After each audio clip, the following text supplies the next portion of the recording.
ఆ రోజు కొట్లో నువ్వేం చూసావో చెప్పు. రాత్రి కొట్టు మూసిన తర్వాత 11 మంది తాగేసి పేకాడుకున్నారు.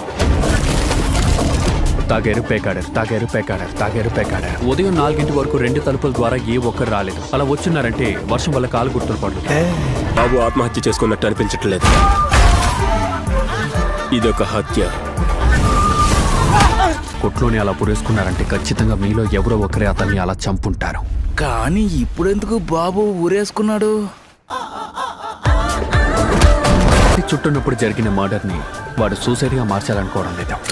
నేను మర్డర్ని ఇంత కాంప్లికేటెడ్గా చేయగలను. నేను కొంచెం ఉత్సాహంగా